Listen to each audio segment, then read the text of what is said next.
Hey, my wonderful, lovely people, a pleasant afternoon to you.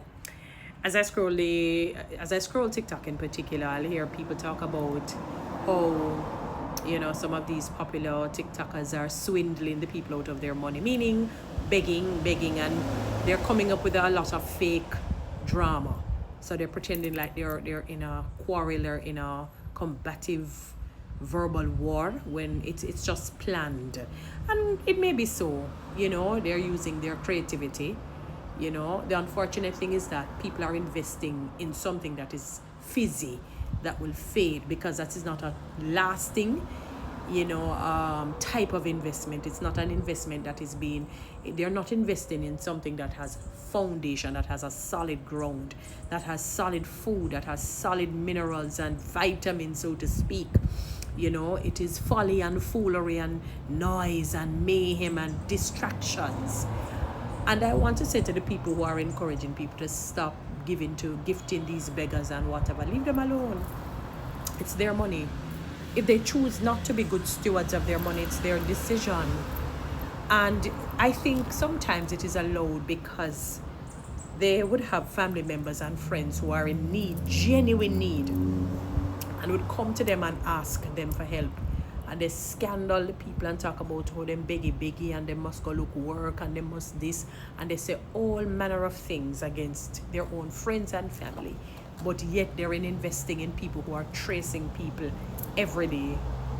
So yeah, man, God has set up life in such a way that whatever seed you sow, you reap, but you tend to reap it in abundance. So you never help your brother and your sister and your friend and your foe who needed help. Don't worry, man. When you invest, you start investing in madness, in mayhem, in foolery, in gimmicks, tricks, and trades, nonsense. You lose because it's not benefit, it's not bringing back anything to you.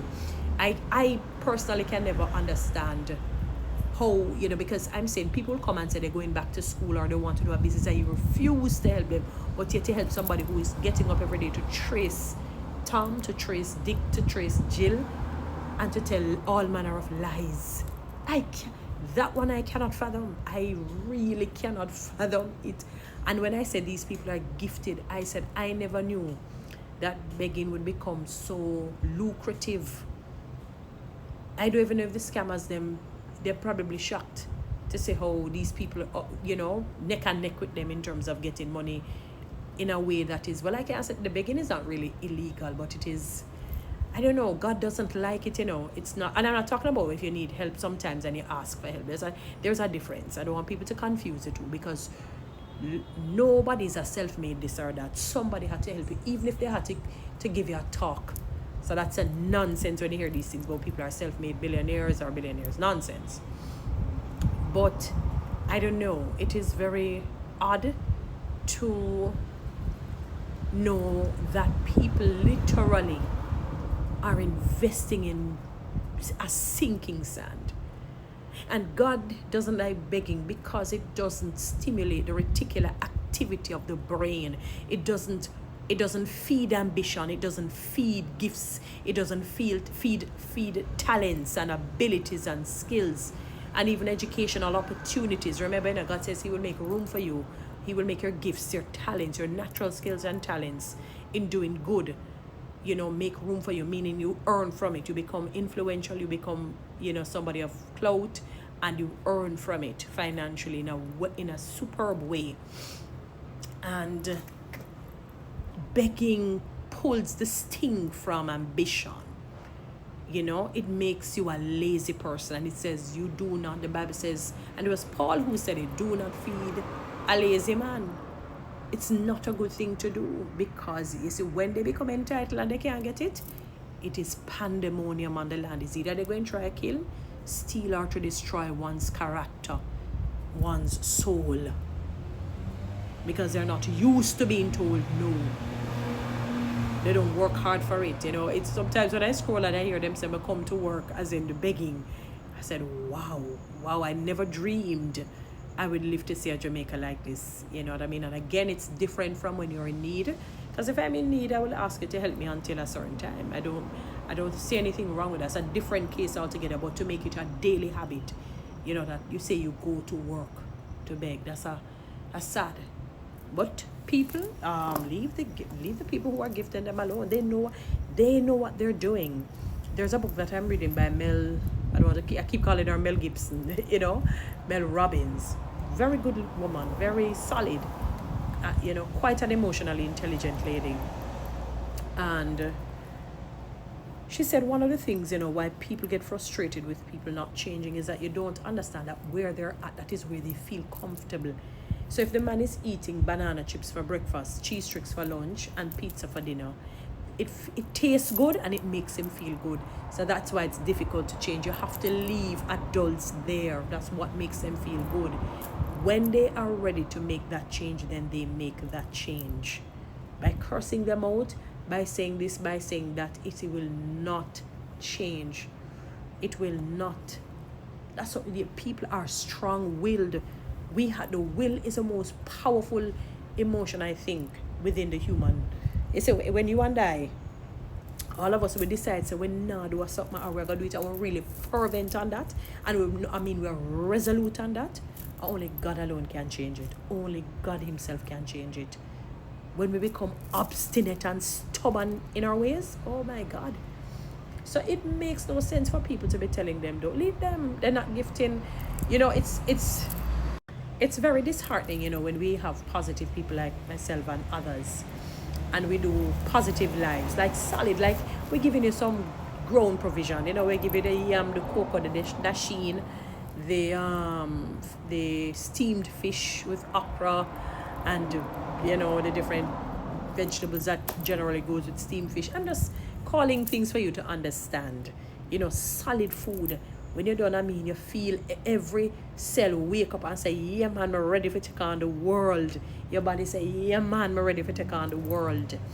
And these people are feeding them banana chips, soda, the sweet one them. You understand? And cheese tricks day in and day out. And they don't understand that it's not good for the brain. It is not good for the brain. The brain must be fed solid information. That is why you find sometimes people develop different brain illnesses. And we're not talking like cancer and so forth. Other neurological illnesses. Sometimes the brain is not effectively and efficiently used. So what they don't understand, to be constantly listening to gossip and lies and quarrelsome things, loudness, vulgarity, because it feels good, it feels nice, something about it just feels stimulating. After a while, it's not going to be good for you. So people only think it's only food alone, like physical food that you eat, edible food. No, it's also things that you keep consuming in the mind. You watch and see how, as the years go on, how it affects you very badly. And when you realize that you benefited in no way, in no shape, the only thing that you've gotten is sicknesses, diseases, and illnesses, ailments in one form or another, because you never fed the body right. With physical food and with psychological food and with mental food and with emotional food, you end up paying the piper. Leave them alone, people. They will end up regret it. And then in the last run, it's like the people who, when they hear they have all kind of sickness and diseases, they start to eat a whole heap of healthy food now, hoping that it will work. It doesn't work like that. Have you ever noticed? When they see the body really deteriorating and they don't want to die, they start to hurry and eat a whole heap of good food, so to speak, fruits, vegetables. All of a sudden they develop a desire for it, because you realize your life is hanging in the balance. It's hanging in the balance. And you don't want to be found wanting. Leave them alone. If they feel comfortable to give a beggar and not you, because they feel either you have it or I'm not interested in good food, right? I'm not interested in hearing positive things. It doesn't stimulate me. It's too boring and it's too difficult. I have to work overtime to be a good person. I have to work overtime, and people don't want to put in the work. It feels good, all right, when we hear the whole pan nice and the cussing. Yeah, man, it sounds good. It feels good. Not knowing that after a while, it's going to damage and create problems for them mentally, emotionally, and psychologically. And when they realize all the money that they gave went in flames, you just have to leave them. They will learn the hard way, the very hard way, the very, very hard way. Yeah, man. And them ignore people like me and you. But I saw it go. My friend. So it go. Anyway, guys, you know what to do with TikTok and YouTube. Subscribe. Give me one of those lines, and you can follow me on Instagram.